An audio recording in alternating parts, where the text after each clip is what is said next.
아이를 뵌 처녀 금실이. 지금의 강원도 평강 땅이다.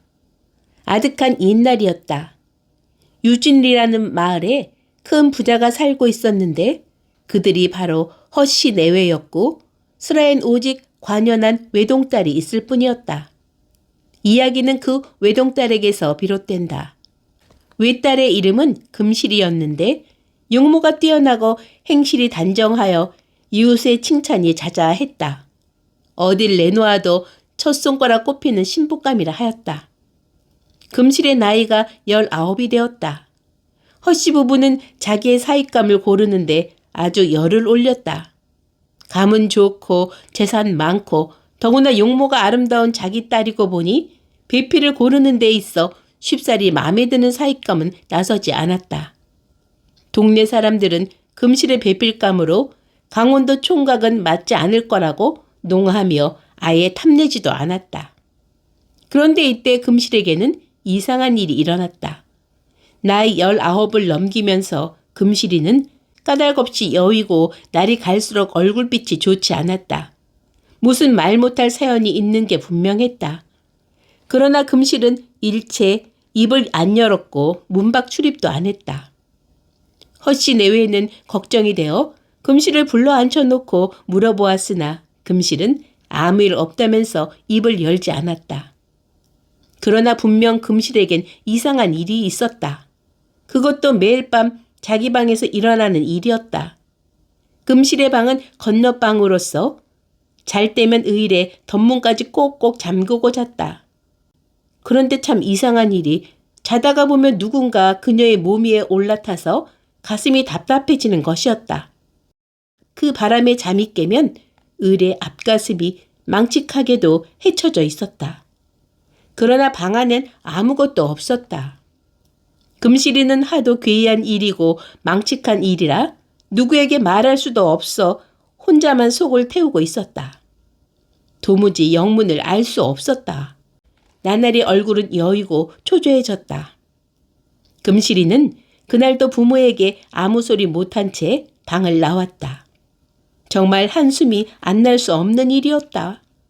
아무리 살펴봐도 쥐새끼 한 마리 없는 방 안이건만 밤이면 꼭꼭 그런 일을 당하니 괴이치 않을 수 없었다. 금실이는 이부자리를 펴고 문을 꼭꼭 잠근 뒤 호롱불을 끄고 누웠다. 도대체 자기에게 그런 짓을 하는 게 누군가 분하고 원통한 일이었다. 그러나 눈을 뜨면 형체도 없이 사라지고 없으니 한편 궁금하기도 했다. 꿈이 아닌가 하고도 생각했다. 그러나 매일 밤 같은 꿈을 꿀 수가 있을까?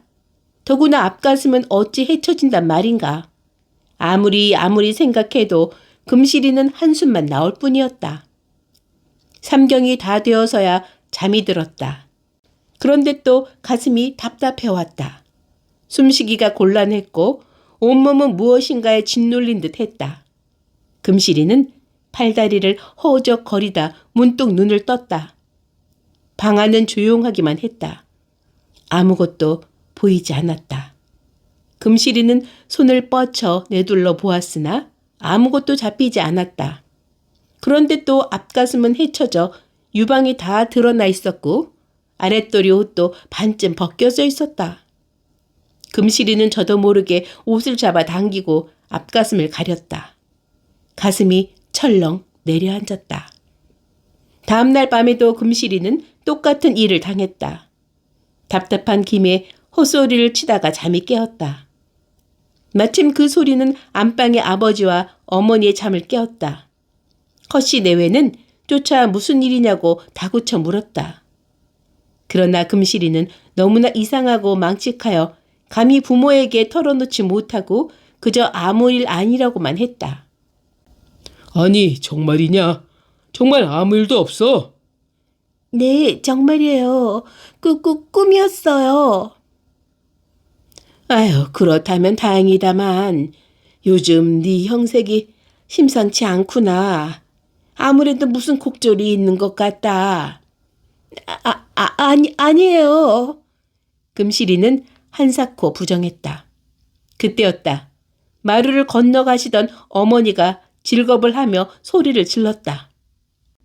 아니, 저 퍼런 광채가...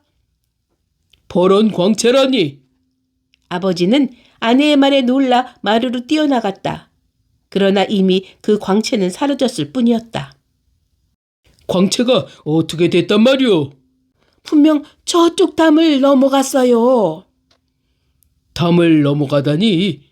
에이, 또 헛개비를 본 게로군. 아니에요. 이 두 눈으로 똑똑히 봤어요. 시퍼런 광채가 틀림없이 저 담을 넘었어요. 허허, 괴이한 일이로군. 다시 다음 날 밤이 되었다. 금실은 갑갑한 가슴 때문에 또 잠이 깨었다. 그런데 방 안에 시퍼런 광채가 가득했다. 금실은 소스라치게 놀랐다. 벌떡 일어나 앉은 금실은 번쩍이는 광채 속에 진초록의 옷을 입은 한 남자를 보았다. 그 남자의 옷빛은 금실의 마음을 완전히 사로잡았다. 금실은 그 광채에 도취되어 두려움도 부끄러움도 잊고 조심스레 남자의 옷깃을 부여잡았다. 아, 이 고운 빛깔, 어쩌면 이렇게 아름다울까? 당신은 어디 사는 뉘신지요? 금실은 저도 모르는 행동에 놀라며 그 남자의 얼굴을 쳐다보았다. 그런데 웬일일까? 퍼런 광채 속에 쌓인 남자는 한번 웃어주지도 않았다. 금실은 애를 태우며 간절한 목소리로 남자에게 말했다. 저는 이미 당신의 몸, 어디 사는 뉘댁 도룡인지 말씀해 주시와요. 금실이가 소매를 붙잡고 애원을 하였으나 그 남자는 단 한마디의 말도 남기지 않고 이내 금실의 눈에서 사라졌다. 금실은 혼자 남아 흐느껴 울었다. 아무리 생각해도 서럽고 억울했다.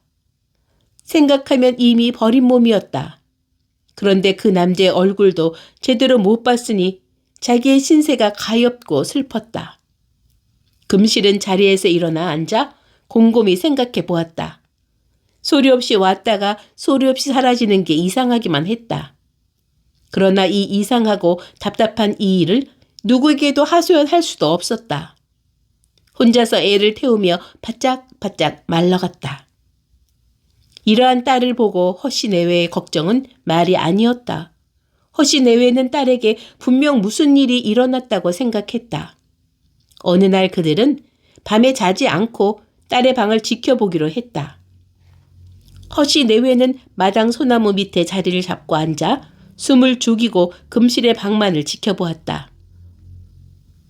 밤 3시쯤 되었을까? 허씨 부인은 펄쩍 놀라며 옆에서 졸고 있는 남편을 흔들어 깨웠다. 오색 찬란한 광채가 분명히 금실의 방에서 나오고 있었다. 그렇다면 들어가는 것은 어찌 못 보았을까? 허씨 부인도 분명 잠깐이나마 잠을 잤던 것이었다. 금실의 방에서 나온 광채는 순식간에 허신의 높은 담을 뛰어넘었다. 그들은 기겁을 하면서도 얼굴만 쳐다보았다. 괴이하도다. 괴이하도다. 아유, 왜 하필이면 금실의 방에서 광채가 나올까? 글쎄, 아무래도 심상치 않은 일이오.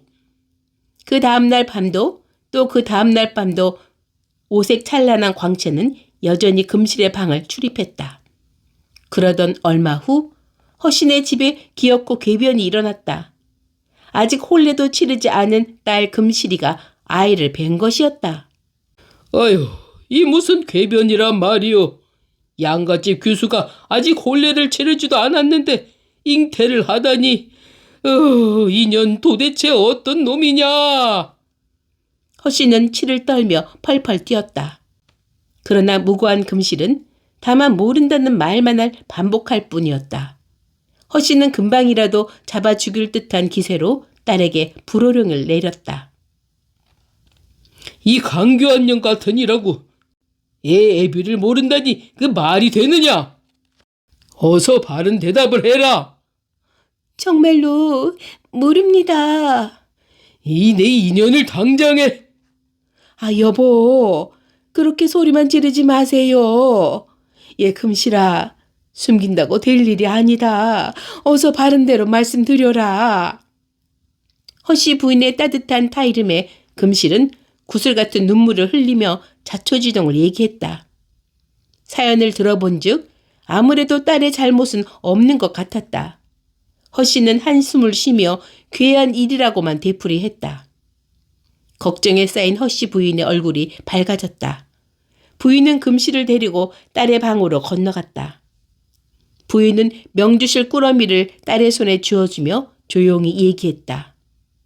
얘야, 오늘 밤에도 그 사람이 오거든 꼭 이 명주실을 꿰은 바늘을 그 옷자락에 단단히 꽂아두어라. 알겠느냐? 네, 어머니. 금실은 어머니가 준 명주실 꾸러미를 소중히 몸속에 감추었다. 밤이 되었다. 그날 밤도 여전히 사내는 소리 없이 금실의 앞에 나타났다. 금실은 벌떡 일어나 앉으며 사내의 옷자락을 부여잡았다. 소녀는 이미 홀몸이 아니옵니다. 제게 이름만이라도 가르쳐 주세요. 금실의 하소연에 푸른 광채에 쌓인 채 사내는 나직히 대답했다. 나에겐 이름이 없소. 그럼 어디 사시는 분인지나 알려주시와요. 집이 없으니 어이 집을 가르쳐 드릴 수 있겠소. 그럼 당신은 대체 누구시옵니까? 누구라고 밝힐 수 없는 몸이오. 사내는 이렇게 말을 남기고 일어서려 했다. 금실은 이때를 놓치지 않고 명주실을 꿰은 바늘을 사내의 앞섭에 꽂았다. 이윽고 사내는 소리 없이 사라져 버렸다. 이튿날 새벽 허씨는 풀려나간 실을 따라 집을 나섰다. 실은 담장을 넘고 마을을 빠져 뜻밖에도 그 마을의 큰 연못 속으로 들어가 있었다. 허씨는 두근거리는 가슴을 누르며 명주실을 조심스레 잡아 올렸다. 실은 잡아당길수록 묵직한 무엇인가가 끌려 올라왔고 그 물거품은 파란 광채를 내었다. 허씨는 떨리는 손으로 힘을 다해 잡아당기다 그만 손을 멈추었다. 실에 걸려 물 위에 올라온 것은 커다란 거북이였다. 눈을 다시 씻고 보아도 그건 분명 거북의 등이었다. 그런데 이상하게도 거북의 몸에서 나는 광채는 지난밤 금실의 방에서 나온 오색 찬란한 바로 그 빛이었다. 오라, 이 거북이가 금실의 몸에 잉태시킨 바로 그 거북이구나. 이건 필시 길조임에 틀림없다. 허씨는 오히려 기뻐하며 거북의 등에서 바늘을 뽑고 다시 연못에 넣어주었다. 그날 밤부터 파란 광채는 허씨 집에 다시는 나타나지 않았고 금실이는 달이 찾아 아들을 낳았다. 아기는 어려서부터 기골이 장대하고 재주가 뛰어나 조종은 이 아들을 발탁하고 정승의 지위를 주었다. 이 정승이 바로 채원광인데 채씨는 거북을 뜻하며 원광은 푸른 광채를 표현한 것이다. 그리고 이 채원광은 평강 채씨의 시조가 되었다. 그때부터 그 마을 연못은 채씨 소라 이름 지었는데 지금도 무리끼가 퍼렇게 끼어 여름이면 개구리의 놀이터가 되었다. 그러나 세월은 정녕 무심하여 거북의 모습은 찾아볼 길이 없었다.